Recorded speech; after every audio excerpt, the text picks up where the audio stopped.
Here's a segment from a recent Gun Talk radio episode. You can listen to all the Gun Talk radio podcasts however you tune in, or check out guntalk.com for more. There's so much going on, it's really hard to know where to start. We're going to be talking about rifles and cartridges and handguns and shotguns and all the other technical things. We talk about that as well. Of course, we have to talk about the political. And when you talk about the political stuff, when you talk about Second Amendment, it inevitably these days leads us to the courts. It used to be we spent all of our time in the legislatures and Congress.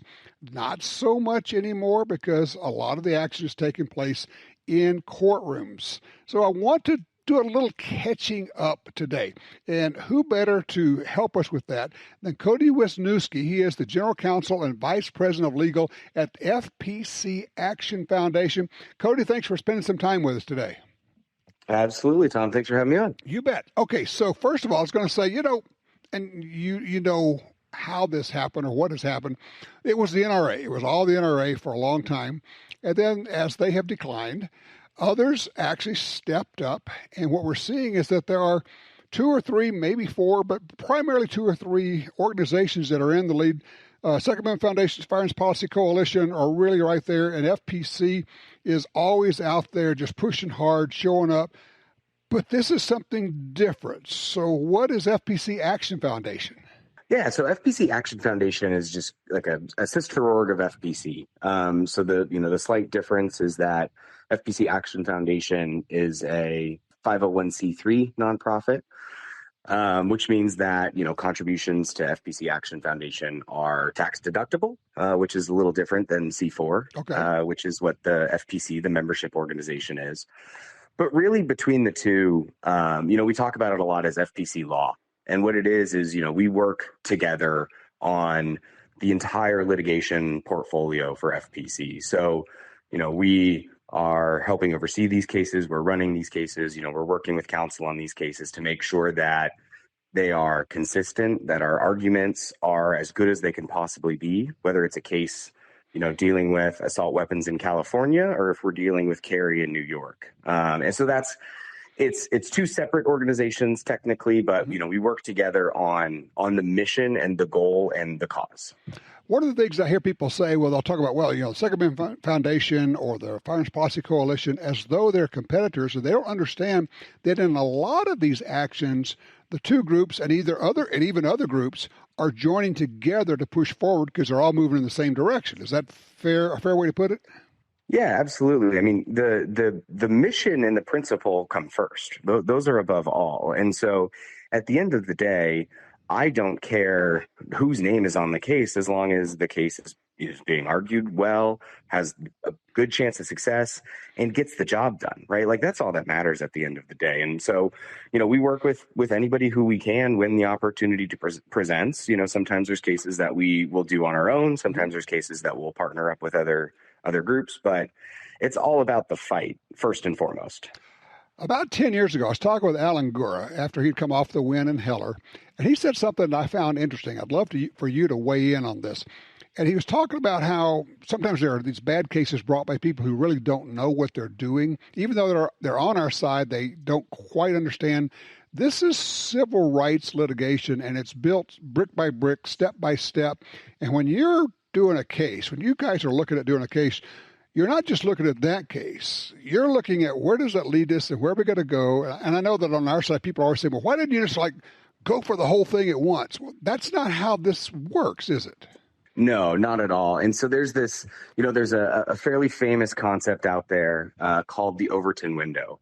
And it's, if you're not familiar, if your listeners aren't familiar, it's basically this concept of there's a window of the conversations that are palatable to society, the things that you can be talking about. Mm-hmm. Now, what we do at FPC and at FPC Action Foundation is we like to push that window over just as much as we can, ever so slightly, so that we are having different conversations. But it's really important to have that effect on the culture and to have that shift and to start talking about, individuals owning SBRs and suppressors, which wasn't a huge conversation 15 years ago. Mm-hmm. And so we're pushing that cultural side, but courts are traditionally very small C conservative. Like, courts don't like big change and earthquakes. That's really uncommon in the legal world. And so it's all about small steps. Baby steps. Yeah, it's all incrementalism, right? And so it's really important to know what cases the court is comfortable with and where the court's line will be in order to win back protections on a lot of these rights, right? So it went incremental one way. It goes slightly incremental going the other way as well. It's interesting you mentioned the Overton window. Basically, what will people accept? What are they talking about? What has been normalized? And I talk about that a lot in terms of 30 years ago, you didn't think of very much about women having guns for self-defense or women using guns a lot or blacks or Asians or Hispanics using guns a lot. Public opinion matters on these things. And so changing that actually helps with what you're doing in the courts, doesn't it? It is huge. I mean, it is what people are talking about in society impacts what, society, the acceptable realm of conversation and the areas that it's comfortable and normal for people to go. And despite what a lot of people think, judges are people as well. You're right. And so they're participating in those same conversations, right? They're in some of these circles as well. They're seeing the shift in culture. And so you have this flow down. I always say, so Andrew Breitbart famously said, politics is downstream of culture. But what people forget is that judges are downstream of politics. And so it's just another level, right? These judges are appointed by politicians. They're not political in and of themselves, but they're a part of the political community before they get appointed to the bench. And so having that cultural shift is hugely important and completely changes what we can do in courtrooms and the things that courts are willing to take on. Okay, so Cody Wisniewski, how are we doing now? How's the fight going? The state of the union is good. It has been a really interesting year, right? I mean, we spent a lot of time pre-Bruin fighting just to get courts to take the Heller test at face value and apply originalism in these cases. And since Bruin, Bruin's really just this kind of emphatic restatement of Heller. Right. But, courts are finally doing that. And so we've seen several wins, like win after win after win in some of these cases. And in places like, California and New York, we're getting injunctions. These cases are moving quickly up through the court. So it's a really great time to be a Second Amendment litigator. And yet there are these aberrations.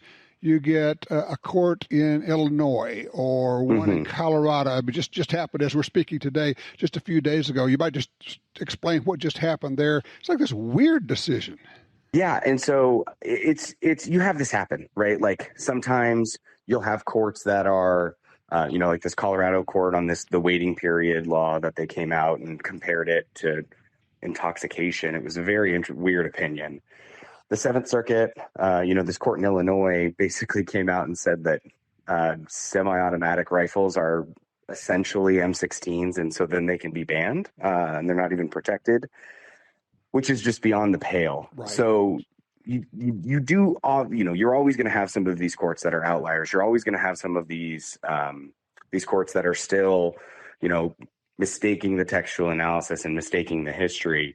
But what it's about is it's all about having a groundswell. Right. It's about having cases in these different jurisdictions to make sure that as many, we're trying to help as many people as possible in all of these states that are, having their rights stripped away. And so it's about kind of that groundswell of change.